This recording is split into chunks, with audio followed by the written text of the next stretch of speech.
How do you make a great first impression today? Think about it. I've asked that same question of entrepreneurs and high school students, and the answers are always the same. They come from 1955. They say a great handshake, eye contact, and a positive attitude. So then I ask them another question. How do you feel when you can't find a business or a person online? The answers are still the same. They can't be trusted. Are they trying to hide something that's suspicious? Or worse yet, they're behind in the times and they don't have a website. Oh my God.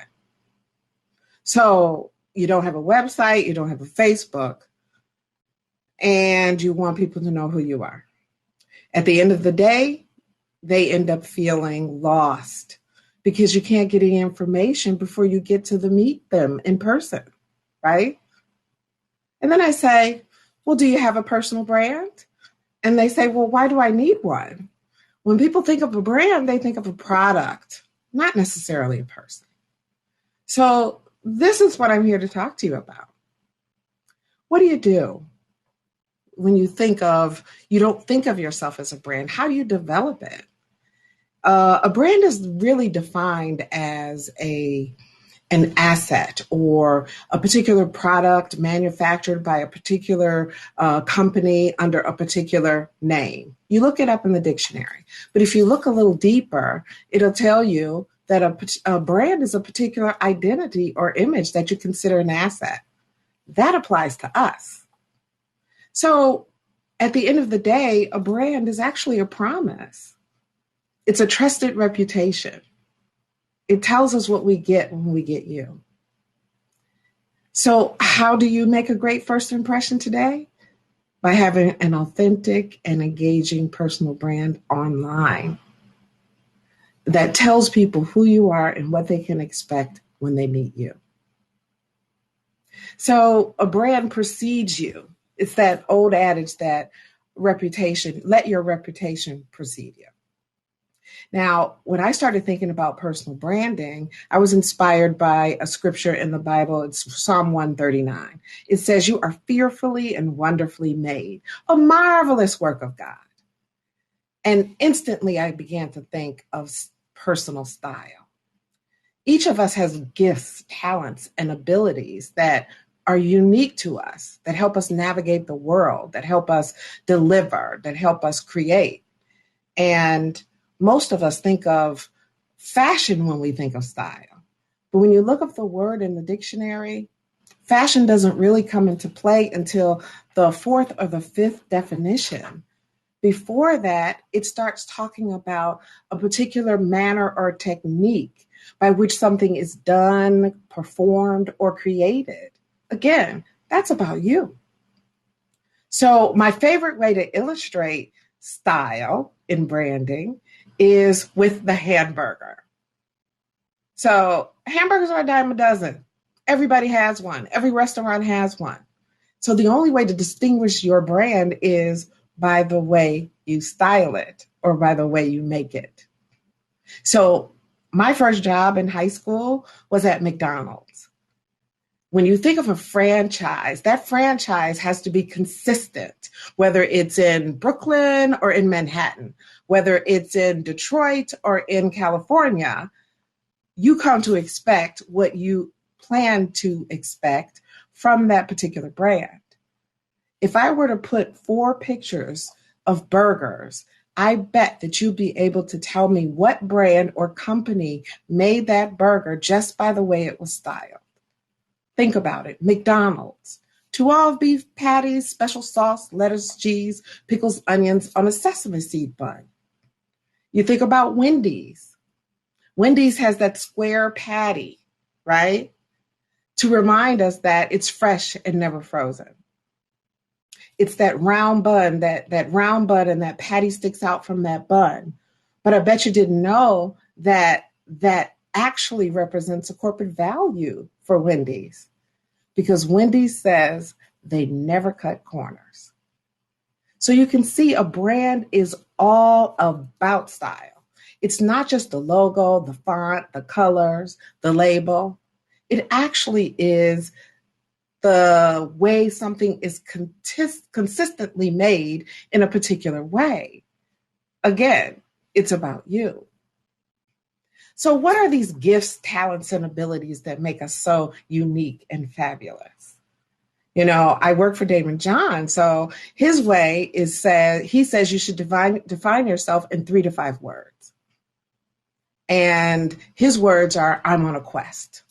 Whether he's on a quest for building FUBU or he was on a quest for finding the right investment on Shark Tank, he's on a quest. And that particular brand statement lasts for him all of his life. For me, I am a muse. And again, it's something, it doesn't matter where I am, what I do, I'm a muse. Now, those types of brand statements actually come from years and years of reflection and different jobs and understanding your performance, all those things. But I find that the easiest way to get started is to think about style. So it's a great place to begin because that definition, way before it talks about fashion and everything, it talks about a particular way in which you express yourself or behave or conduct yourself. So it's easy for us to think about how we dress. Our greatest expression might be how we dress. What's our personal style? But if you dig a little deeper, it's also how we create and how we perform in the world, how we do what we do. So I have this process of uncovering your personal brand that I call personal branding with style. And you can get started with just some few really great thought-provoking questions. So if you want to take a moment, you can write them down, but they're easy. First, ask yourself, what's the most fascinating thing about me? You're like, huh? Me? Yeah. And maybe it is easier if you think about you're going to be on a cover of a magazine. What magazine is it? Is it People? Is it Inc? Is it Sports Illustrated? For me, it's Vogue. Not because I'm a model, but because I like fashion and I like style. So what magazine are you going to be on the cover of? If it's easier for you, think about it's going to be like 10 years from now. You've graduated college and you've got a job. What is it that you've done that's newsworthy, that's in your dreams, that puts you on the cover of a magazine?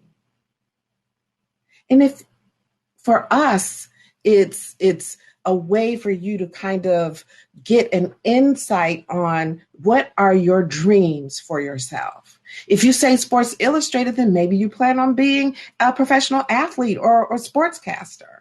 If you say Inc. magazine, maybe you're planning to be an entrepreneur. Let that inform you. And sometimes that might be a little difficult. So I have another suggestion. Ask other people what's the story that they say, that they tell others about you. Ask your mom, how do you talk about me, Mom, when you talk to other folks? Ask your teachers, what's the story that you tell about me? Ask your friends.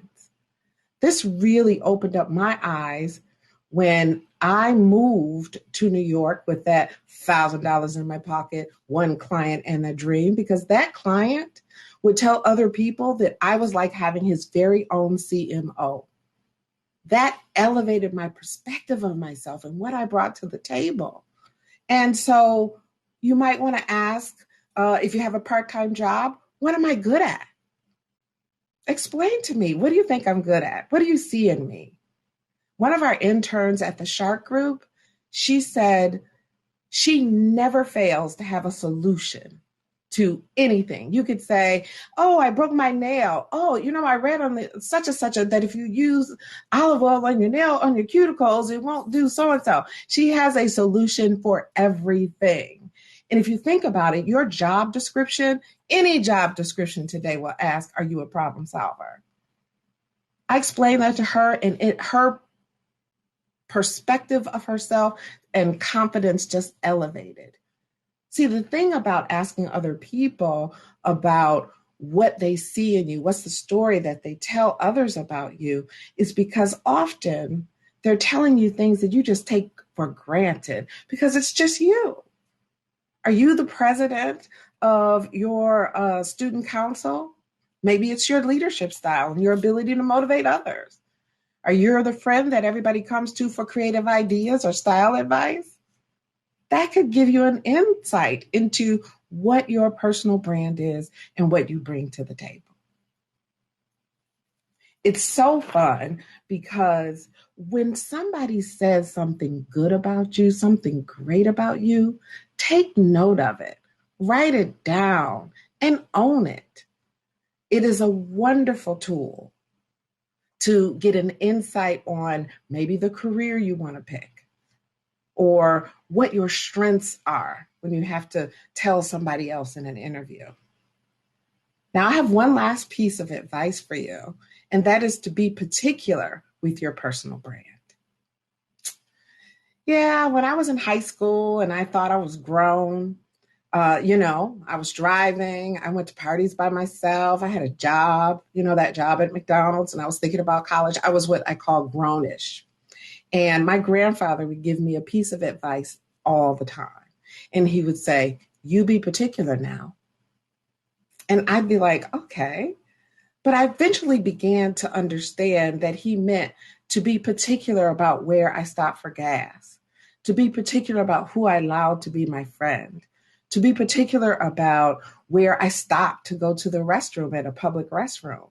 Be particular, pay attention to the details. And remember, when I talk about the definition of brand and style, that word kept coming up. A particular manufacturer, a particular brand name, a particular brand identity. What particular really means is be distinctive among others, just like that burger. It means don't be generic. Understand what makes you unique. Be attentive to the details. So when I talk about being particular, I call this particular title of this session, Be Particular, Personal Branding with Style. Because after all, I said it was important to have an engaging and authentic personal brand online, and that opens up a whole new world of access, opportunity, and activity that you need to be aware of. Sometimes I call this being personal branding for the grown-ish. You see, you were born with this in your hand. You were born with a cell phone in your hand, and your comfort level with sharing on social media is different than my age group. You're used to sharing information and having being active online more than any other humans in this generation. You can also get the likes, get intoxicated to the likes and the followers, or get enticed to do whatever's necessary to get those likes and those followers. And when I think about Grownish, it brings to mind an episode of the show Grownish. I don't know if you've seen it, but it stars Yara Shahidi from Blackish, and it's really about the ups and downs about becoming an adult. In this particular episode, she gets a highly coveted internship at Teen Vogue. She's so excited. She posts about it immediately on social media. And on her first day, she's taking pictures and sharing and all kinds of things. And her followers grew to 16,000. Then the ultimate happened. She was verified. She got the blue check. Her life was made. She was living her best life online.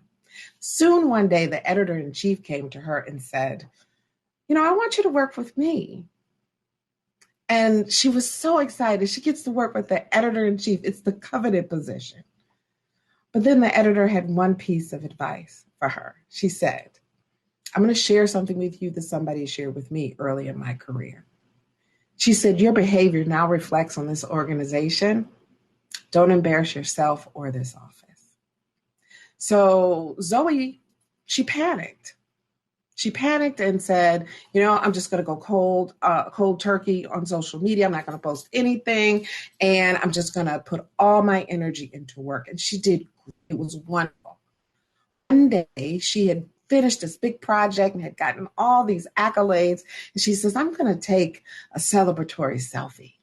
It doesn't hurt. I haven't been out on social media in so long. I'm going to take a celebratory selfie and post it. So she did. She took the picture, she posted it, and she went to sleep. She woke up the next morning, her phone was blowing up. She had so many likes, it gained so many followers. She was just smiling and scrolling. And then the smile was wiped from her face. Because what she had inadvertently done was take a selfie in front of the upcoming line of one of the major brands for Teen Vogue called Fear of God. She released the collection before it was even released by the magazine. She lost her position with the editor-in-chief. She was not particular with herself or her personal brand. And worst of all, she embarrassed herself and the office, just like the editor-in-chief warned her not to do. But for me, I think worse yet is that Zoe missed an opportunity. What if the editor-in-chief picked her because she was so active on social media? She knew she was. She knew she was verified. What if she picked Zoe because she had a certain perspective on fashion and she enjoyed her point of view? I mean, she was a teenager and this is Teen Vogue after all.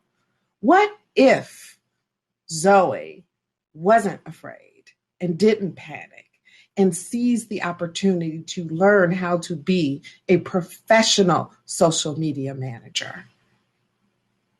She could have led to a job. It could have led to her becoming a social media influencer and getting that Ivy Park, that Beyonce Ivy Park box of free clothes to post on Instagram. Anything could have happened. So we have to think about that. When we think about our personal brand, it is something that we get to control.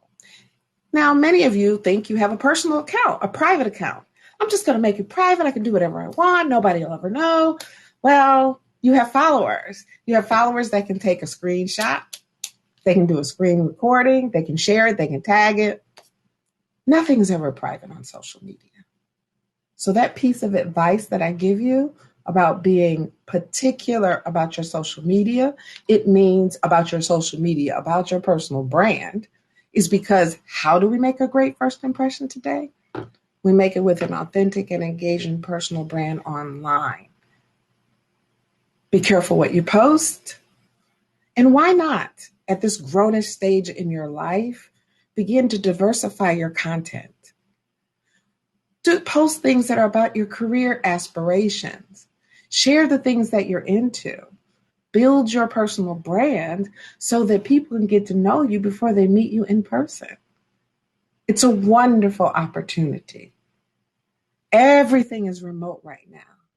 Everything is live streamed right now. And you can make a great first impression. Your personal brand speaks for you before you even shake a hand, before you even make eye contact, before you get to show your positive attitude.